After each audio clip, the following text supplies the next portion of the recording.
This is the Starlight Express Alumni Podcast. Hello, my name is Ernest Marchain. I am a Starlight Express alumni, and my whole journey with Starlight Express started in 1993, actually. I actually came to the show in 1994 to the German production over in Bochum, but in 1993, it was a Las Vegas company that was auditioning, and they were in Orlando, Florida. I was working for Universal Studios and Walt Disney Studios there. And at the time, and they came into the park, I was singing the Hollywood high tones outside Mel's Drive-In, 50s acapella, doo-wop music. And the audition team was there. And they came to us after the set, and they asked us if we were interested in auditioning. And they asked all four of us, and I was the only one to actually go to the audition. So as I said, this was for the Las Vegas company. And I went to the audition. And we had an amazing audition. Jimmy Walski was there, really great team. They kept me after the audition that day, and then they asked me if I would come in early the following day for the callbacks. So I came in early the following day. They asked me to stay late. I actually thought that I had this job in the bag. I thought there's no way that they would have asked me to come in early and stay late if they didn't want to give me the job. So probably about a month or two later, I started hearing friends of mine, the Carlisle, Scott and Paula Carlisle, had been offered the show in Vegas. And I was thinking, gosh, what in the heck is going on? So of course, I probably wouldn't do this today, but back then, I thought it would be a good idea to go ahead and call the Las Vegas Hilton, where they were actually rehearsing, and where the team was there, the production team was there, and staying at the Hilton. And I think her name was Jan Rosenthal or Rosenberg. I can't remember exactly her last name. Yeah, she was the Rosenberg. MD, right? Yes, she was the MD. Yes.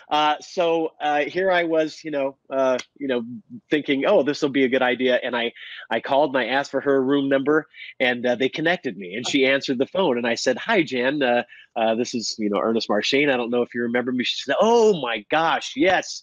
Ernest, we loved you, but any of the roles that you were right for had already been cast." So I was a little bit, it was great that they, really liked me and that they thought I was right for the show. But of course, I was disappointed at the fact that I wasn't going to be able to do it in Vegas because there were no roles available. So she did ask me if I was interested in the German production. So what she did was she gave me the contact information for Phil Edwards. And I made an audio tape. Of course, this is back in the days of audio tapes. And one of the piano players from one of the shows, the Diamond Horseshoe Jamboree over at the Magic Kingdom, accompanied for me, and I sang Only You or Only He. I forget what the name of it was back then.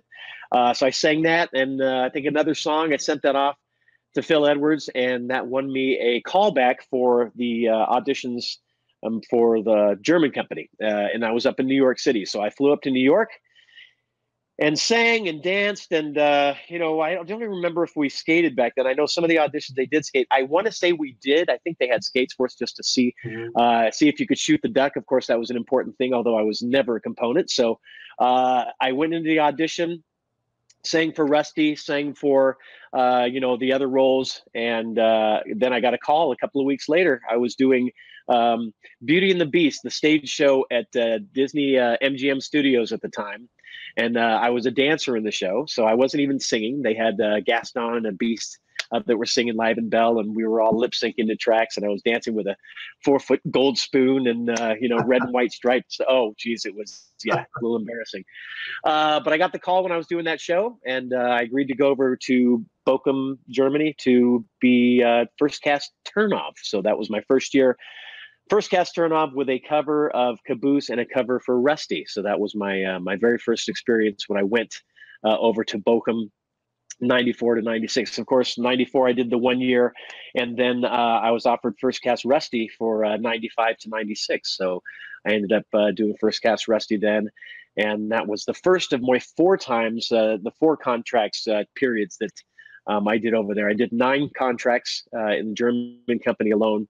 But after my 96 season as first cast Rusty, I wanted to leave, and I wanted to actually go over to the Vegas company. And of course, it was Troika Productions back then. Right. And I talked to them, and Nadell, I remember talking to him on the phone. You remember Jerry? Yeah. And he said, well, we'd love to have you come over. What would you be interested in? And I said, well, Rusty.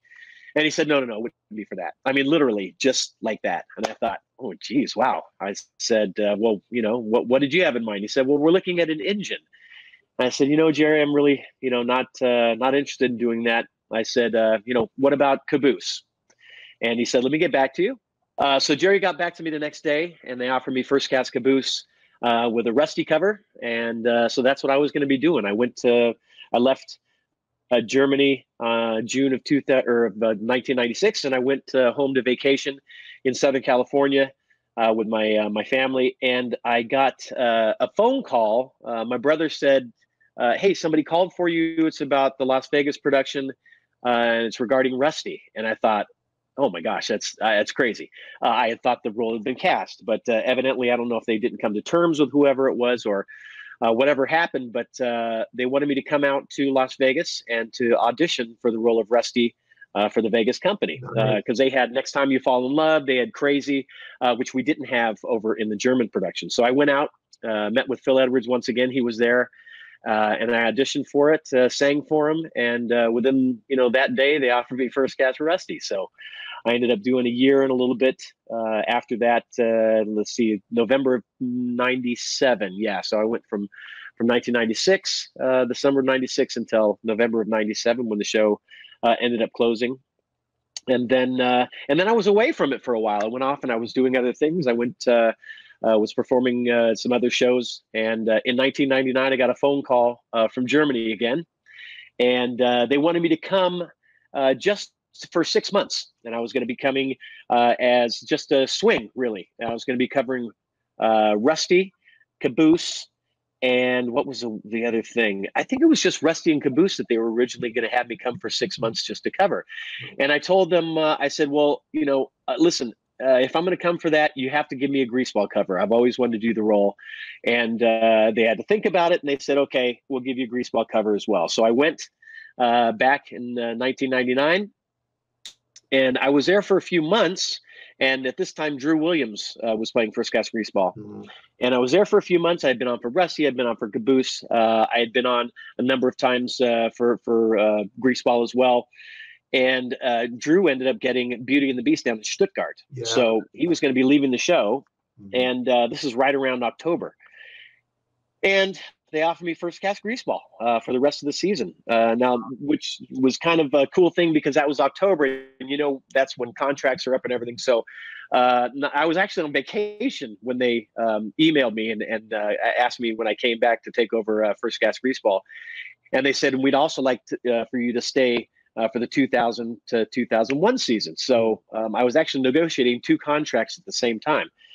So I ended up staying until 2001. So I was that half year as first cast Greaseball from '99, and then all the way to June of 2001.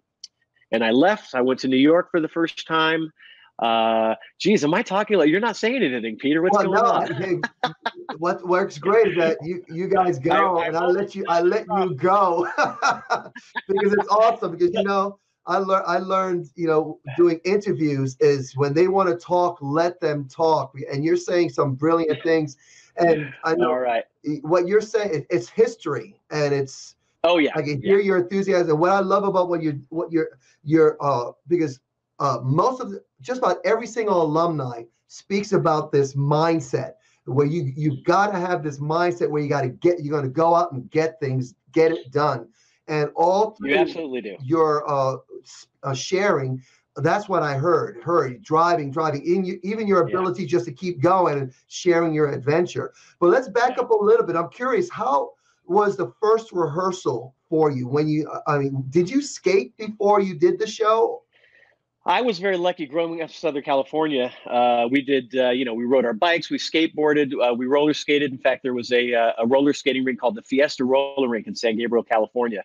And in junior high school, we used to go there on Friday nights. Of course, we would skate. Now, at that time, I was using the rental skates, and I was still entering the races. But all these kids that had their own skates and everything, and of course, I would get beat and all that. But I still entered the races. It was very rusty of me at the time. Here I had, the worst skates, and they had these high end, skates with the neoprene and what were they? the good stuff. When you started the rehearsals, what was the most challenging part for you? The most challenging part for me was the early mornings going in with Michael Fraley and Freddie Mortini and doing the exercises with those skates, man. I'll tell you, this is back, of course, in the day too, when the boots were really hard. Of course, we didn't have our Snyders. We didn't get our Snyder plates until, we proved that we were good enough to be able to skate in those. So we had I don't know if it was Veriflex or whatever the plates were, and the plastic trucks and everything. And I just remember being in so much pain and just really suffering through those mornings. I loved to skate. I mean, that was one of my favorite things to do. And that's what I really, look forward to. But doing when we had our legs up in the air and we were doing our feet like this, oh man, I remember the burn in the shins and, all of that pain. So I remember when they had those plastic trucks. Oh, yeah. I would go out of my way to jump high and break those bad boys so I could get them shiny. We all did. Yeah, the Snyder plates. The funny thing, everybody always used to say Schneider, and there was no CH. It was Snyder, SNYDER. And every time I hear those guys were talking about, the Schneider plates, and I said, guys, they were Snyders. So anyway, I did the exact same thing that you did. We'd pop out of the bowl and we try to smash those things because we wanted those Snyder plates so bad. And then once you get them, it's a whole new, kind of learning experience trying to skate in those. But once you get it, of course, well, they're definitely a lot heavier, but absolutely, I was in the Lonesdales initially when I was doing Rockies. They gave me the Lonesdales, and then we eventually switched over to the leather, and then with the Snyder plates on it, and so I had to get used to doing all those jumps and everything like that. But oh man, I don't know how you Rockies did that. That's for sure. It was definitely. It was so awesome, man. I mean, that was watching you guys do that number. Now the number is they've taken the tempo down a little bit, and us old schoolers are a little bit like, I wish they would have done that. But yeah, I did the same thing. We tried to bust those as much as possible. We broke a few kingpins even when we got to the Snyders. That happened every now and again. They have actually some really nice plates now. Bernie, I just saw him. Bernie Duker and Dirk and Franz, the team's still over there, and I just saw them just a couple of weeks ago, and they're showing me, the new plates and everything. So the technology has come a long way, and they don't have to break those kingpins anymore as well. Yeah, they've come a long way. Of course, they're standing on the shoulders of us alumni and learn a lot of lessons. But if you can go back, what was it like for you to be? I mean, you got the audition, you got hired. You rehearsed, you went through whatever you needed to go through to get ready for the stage. You got on the stage, you trained, you got used to the stage. You put the stage, the dancing, the skating, and the singing together with the costume. You have your first show. What was that first show like, if you can remember that? I remember it like it was yesterday because it was absolute hell, and I'll tell you why. What happened to me was midway through rehearsals, I actually went over on my ankle. I had a grade 3 sprain. It was the day after, back then, I don't know if they still do that now, but they, from the new kids, they start putting you into skate warm up with the old cast. And I was the first one from my cast to go in, and I was pumped and I was psyched and I was, really looking forward to it. And the first time, of course, going over the bowl, I ate it the second time as well. And then I got it finally. I was just nervous. But the very next day in rehearsals, we were doing little Bobo spins on the bowl, if you remember those. And of course, I didn't play Bobo. I don't know why I was doing it. But I actually went over on my ankle and I had a grade 3 sprain. They put me in an air boot, which is not what you want to do. The first thing you want to do is get physiotherapy. So what they put me in the air boot, and for 6 weeks, I walked around in that thing. There was no physiotherapy. And but be damned if I wasn't going to open the show. And it was the first time, actually, 1996, that was the first time we were going to have a full cast open the show. It had never happened. Every single year, somebody was written off, somebody from the first cast. So it was the very first year at Starlight Express that we had a full first cast do opening night. I was taped up. I was in major pain for at least 3 months, I would say. So it really, really hurt. It was, I was full of adrenaline. I loved it. But as far as, the pain, it was very, very painful. So what year was that? 1996. 96. So that means I had. No. I'm sorry. I'm sorry, 1994. I left in 96. Yeah, that was June of 1996. God dang it, June of 1994. I'm getting my years mixed up. Oh yeah, I totally get it. Yeah, because I think I came in your changeover. When did you come? Well, I went several times, so I have to look at my dates because they get, as you know, becomes like one big memory for me. Yeah. Yeah. So I have to look at the dates. Well, that was the thing, what I was kind of talking about before, too, having done 4. And this is one of the things with Starlight that I'll always remember is, for some reason, I remember exactly the dates that I did Starlight, both the German and the Vegas company as well, because I had left off in 2001. I did 1 year from 2003 to 2004, and then I came back in 2007, and I did 4 years then, and I left in 2011. So, those were I still remember those, from what date it was, at least what month. Wow. So, the thing is, that's really hard is remembering who you worked with what year. Now, that's what's really crazy, because I'll talk to somebody who did the show and I'll say, oh, you remember Martin Andrews? And they're like, no, I don't. I'm like, he did the show with us. And it ends up that they missed each other by a year or two, So when you've done 4 different stints, over 9 contracts, sometimes it's really hard to remember who it was that worked with who. So absolutely. Yeah. I actually got 2 names mixed up. My wife called me on that when she heard the interview. She called me. Wait a minute, you said Nicole, but it's not Nicole. It was Tyler. And I was, oh my gosh, totally messed their names up. So yeah, that happens, man. It does, but it's all great. It's all good stuff, and I love it. And just curious. I know my time with Starlight Express, I learned a lot of lessons that I applied to life, and what lessons that you can say that are life lessons that you learned maybe in your journey in Starlight, but it's applicable to life that you'd like to share with everyone?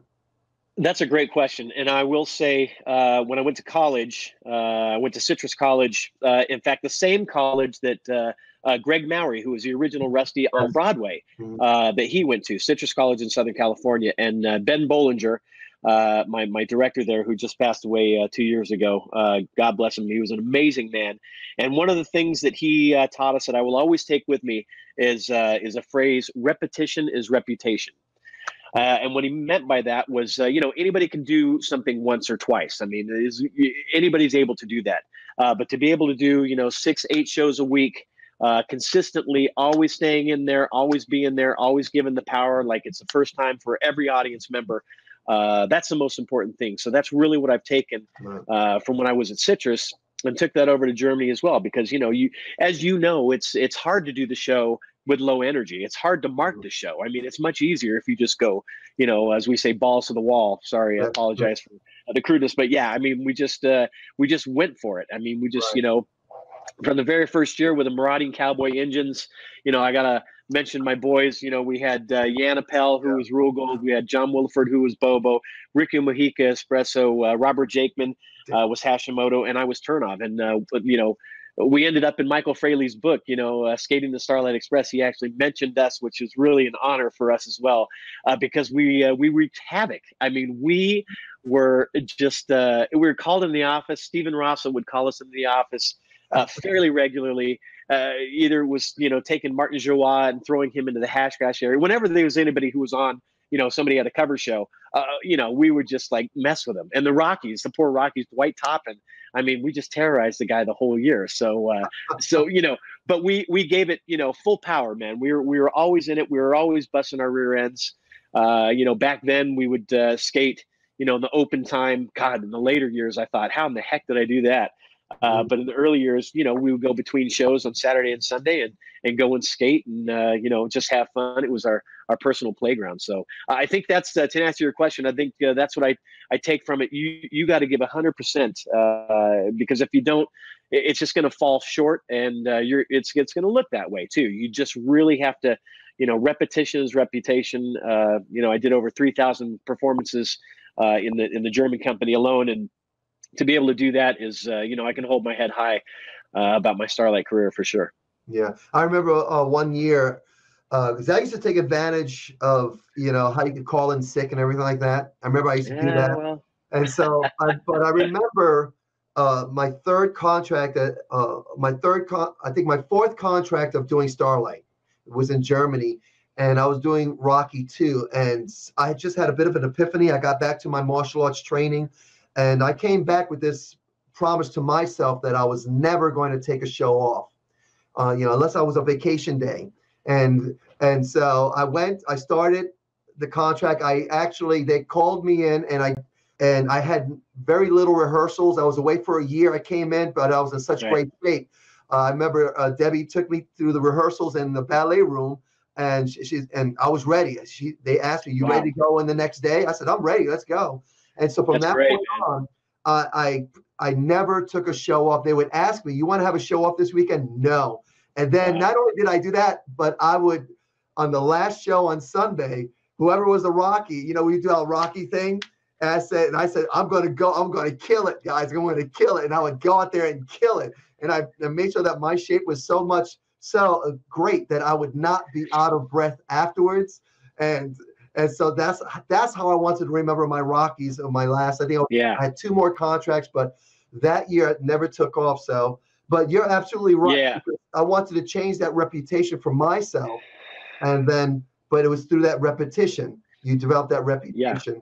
Absolutely. Yeah. Well, that's very admirable, man. I mean, I took some shows off, that's for sure. You also have to realize there's a difference between being hurt and being injured. Oh, God, I mean, everybody's hurt. Yes. We're always hurt. If you're injured, you got to go off. You got to get it sorted out, for sure. But there were some people along the my course of the career that, in my opinion, were a little bit weak. I mean, they just didn't. Everybody's hurt. Like I say, it's a hard show, and it'll bring out your true character. And I know in martial arts training, when somebody says, I hurt myself, wait a minute, are you injured or are you hurt? If you just hurt, keep going. And I learned with Starlight to get very comfortable with being uncomfortable, starting with skates, with the costumes, with the breath, with being out of breath, and keep moving. And so you learn that with this show. Now, out of curiosity, you've done many shows, different kinds of shows. For me, I've done like the West Sides, other Andrew Lloyd Webber shows. I did Sesame Street, all in full costume. But Starlight Express, for me, myself, and a couple of the other alumni also agreed with that for themselves, that Starlight for me, and I've done stunts and all that, but Starlight for me was the most demanding show for me.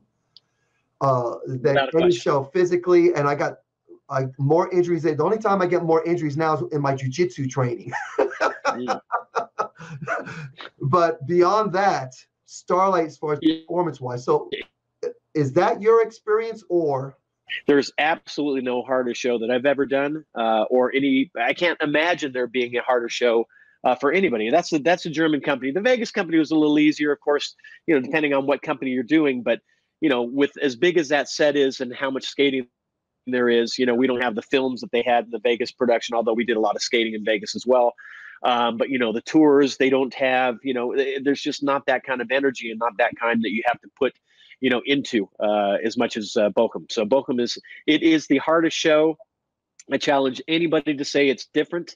I challenge anybody to say, oh, well, I did this show when it was really hard. Listen, you don't know what a hard show is until you go through the whole rehearsal process. All of those things, getting the costume on, like you said, we're skating around with 25 pounds of equipment on. And to be able to do that show, I mean, there's nothing harder. So I agree with you 100% on that. Yeah, I know. Reba said that she couldn't wait to get on that set. She always wanted to get on that German set. So she says she's like in her zone. She's loving it right now. Yeah. Touching that set. Yeah, that set. I saw her at the 30th anniversary when they changed the show over to Mama, and I just saw her a few weeks ago as well. Yeah, she's fantastic. I mean, Reba is royalty with Starlight Express, obviously, and she's still doing it. Yeah, it's really funny. I mean, going from Pearl over to Mama, but yeah, I can tell that she's enjoying herself and she's enjoying skating there and everything, and that she's still skating well. I mean, that girl is she's something special. So yeah, I do love Reba, and I loved watching her in Vegas, show here in Vegas as well. whenever I come into town, I'd always try to pop by, or if I had friends. It's the best show here in Vegas anyway. So, now that she's over in Bochum, I got to go and see her there as well. So we just actually had dinner with some of the cast a few weeks ago. So that was a lot of fun. Awesome. Well, Yeah. you know what? I love that we're all a family, brothers and sisters, and what brings us together, depending, no matter whatever the differences everywhere else, the blood, the sweat, the tears, the broken bodies, because of Starlight, we all brothers and sisters. Yeah, once you're a Starlighter, always a Starlighter, and that's very true.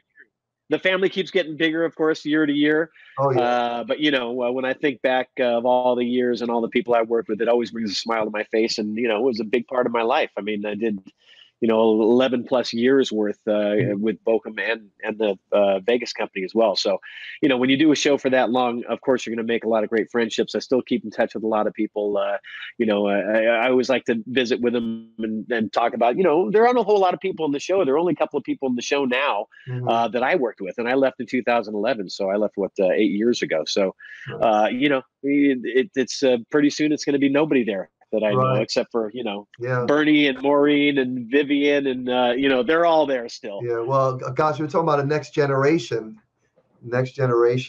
So as we wrap it up, I know Starlight for me is it's a very important part of my life, but it's not my whole life. And I've done so many other things that I'm proud of, starting with my family, my wife. Our anniversary is the same number as Starlight's anniversary. So oh, wow. And so, but we have kids, and they're doing great. I've worked that I'm doing, my martial arts school, everything that I'm doing, the businesses. So there's things that I'm passionate about now. So I want to make sure that all you alumni share with everyone, what are you passionate about these days, and what are you doing these days, and how can people get a hold of you if they want to find out more about what you're doing, the projects you're into, and all that fun stuff. For me, actually, when I left in 2011, I went over, started working for Royal Caribbean. Typically, when I left, this is kind of my trick. When I would leave a Starlight contract in Germany, I would call Royal Caribbean and ask them to do a cruise contract. Because, brother, you want to talk about an easy gig. You're working 12 hours a week, doing 2 production shows. It is cake compared to Starlight. So I would always give my friend Chrissy Coachman a call and say, hey, do you have anything for me to come over? So I went over there and did a contract on the Freedom of the Seas, and then they were doing Chicago the Musical over on the Allure, and I set in an audition for that, and ended up doing 3 contracts on the Allure's Billy Flynn in Chicago the Musical, which was an awesome show. Easiest gig I've ever done. So much fun. I mean, that's definitely a great show. And then when that left, they got rid of Chicago. They ended that. They brought Mamma Mia in, and I went over to Azamara Club Cruises, as it was called at the time. And they had I was a principal male singer. But the great thing about this, my friend Amanda Paulson said, hey, why don't you come over to Azamara? They're owned by Royal Caribbean. It's a luxury line for Royal Caribbean. It's called Azamara. And she said, the male principals and the female principals have to have their own 45-minute headliner show. So this is something I've always wanted to do. There's a YouTube video of me from some open day where I'm actually talking about it. I think this is back in 2009 or something like that. So it's actually come to fruition. Now I actually did go ahead and develop my solo show. So I did 2 contracts as the principal singer in those shows. And then in 2018, January, they asked me if I want to go into management. So, pardon me. So now is my time to make a transition from just being an entertainer to actually going into management. So, but the great thing about Azamara is their cruise directors have to have their own 45-minute self-contained headliner show. So that was something that I already had. They asked me to come along. So now I am a cruise director with Azamara Cruises. So it's very exciting for me. That's been doing that for a year and a half now, a little over that. And it's a fantastic job. A lot of work. I always tell people I went from working 12 hours a week to 12 hours a day sometimes.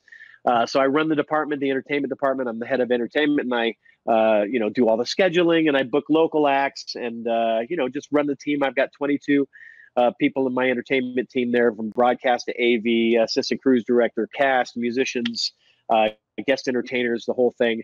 And that's really what my passion is right now.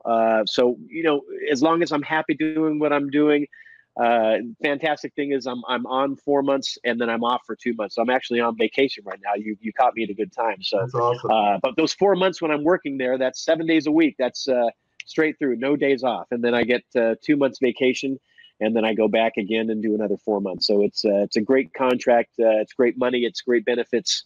A lot of really good things to it. I'm getting my management experience too, because leave the cruise industry. I want to go to a land-based company and hopefully an entertainment department. It's awesome that we are, as a lot of us alumni, are now evolving to where we're giving back. We're finding ways to take the wisdom of the years of everything that we've learned, and now we're passing it on to the next generation. And both Renee and I are doing it. Yeah, and I get that sense from all of us that we want to give back. And I think that's another reason why this podcast is so timely, because we're all at that place where we're thinking of, okay, so what do I want to really be remembered for? What's my legacy? It's so I think something like this, people now talking about the show, what they did, what they learned, and now how they're passing it on. And that's brilliant. Yeah. I mean, that's something that definitely my Starlight career had something to do with the way I run the company now and the way I, run my department. And having come from that, being a production singer and, being in Starlight and doing, the Broadway National Tour of Beauty and the Beast I did, and Joseph tour, all of those things, culminates into being able to deal with people and know what they're going through as well. Because I have my, my cast that comes on. I mean, I'll be honest, every now and again, you get somebody who's a little bit of a, pain in the butt, and you have to be able to deal with them. But I've known people like that in my past, so I know a little bit, better how to deal with it. I will tell you one thing that's really, really funny though. My cast came in last January, and there's a gal named Kylie Mowry. And I said, Kylie Mowry, like that's, like the Greg Mowry. She said, that's my dad. So my girl one, the female production singer, my principal, her father is Greg Mowry, the original Rusty on Broadway. I mean, you can't write this. I mean, it's crazy. You can't make it up. So, she's a fantastic singer, just like her dad as well. So it was really kind of, I mean, serendipitous. It's weird how everything's connected. It was like Georgina. But yeah, Georgina. Georgina was like that. Peter Hagen, the MD from the London.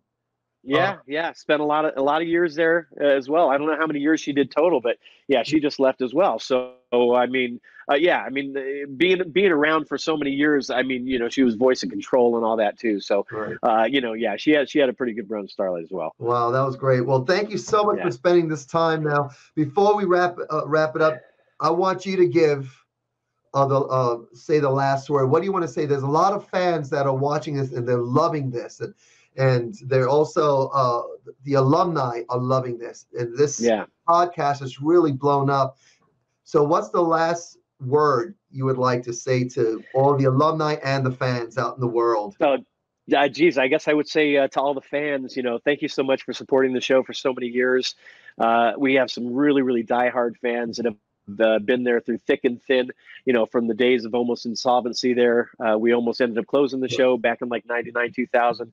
And they stuck with the show. The magic about Bochum as well is that now, the kids, when we were in our early days, the kids that were coming and loving the show, they're bringing their kids now. And this is what I always tell people, that this show will never fail as long as the generations keep coming back, because, those parents want to say, oh my gosh, I can't wait to take my kid and, experience this amazing show when I was a kid. So that's just going to keep going every generation. I hope the show lasts forever. I mean, so to the fans, I would have to say, you've been fantastic. It's just without your support, I think that, open day wouldn't be as much fun. That's for sure. I mean, we always had so much fun with that, but just keeping, the Starlight, I think that the fans, as long as they keep the Starlight spirit going, and telling their friends about it and their families, and it's going to run. I've always said that as long as people are enjoying it and the generations keep coming and bringing their kids and their kids and their kids, that show can run forever. It's a magical show. And the reason, that they change the show, so it's always something new. It's not like the same show that they're always seeing. As far as the Starlight alumni go, I would have to say, I love each and every one of you, that I've worked with over the years. we've all been through it. We've all had the blood, sweat, and tears, and that is actually literal. I mean, people say it, but we bled, we cried, and we broke, and we sweat. I mean, yeah. I mean, so that is the perfect phrase for Starlight Express. I really enjoyed my time. I look back on it with fondness. I know we always went, there were always hard times, or, there was, at the holla, there's always something going on, and some kind of drama as well going on. But getting through that, I always look back on everybody that I worked with and all of my time there with fondness. So it's Starlight will always be the most special show to me that I've ever done. Brother, thank you so much for taking the time and sharing so much. And I love it. And as all I got to do is shut up and let you guys share, because this is what it's about. I've got plenty more stories where that come from. When we do, another one sometime. No, I can't get into that. There's some stuff I would never say. we got to do like the uncensored version, or the the version. Oh, geez. Yeah. All right. Peter, it's been a pleasure. I really appreciate it. Thanks for having me on. And hey, brother, you can get a hold of me anytime. And I really, really appreciate it. I appreciate it. Thank you so much. You have a great day. Bye-bye, everybody. Thank you, everyone, for joining me on this episode of Starlight Express Alumni Podcast. Next week, I will get together with another alumni. Be sure to subscribe. You can subscribe right here on the website at starlightexpress.club. We are definitely on the iTunes and Stitcher, and we're looking to get on the other platforms, so make sure you check there, subscribe there, and stay connected. If you are Starlight alumni, please be sure to reach out to me if you would like to be on the podcast. Would love to hear your stories and share your story with the Starlight Express fans and other alumni. Look forward to sharing with you next week. Everyone, have a great day.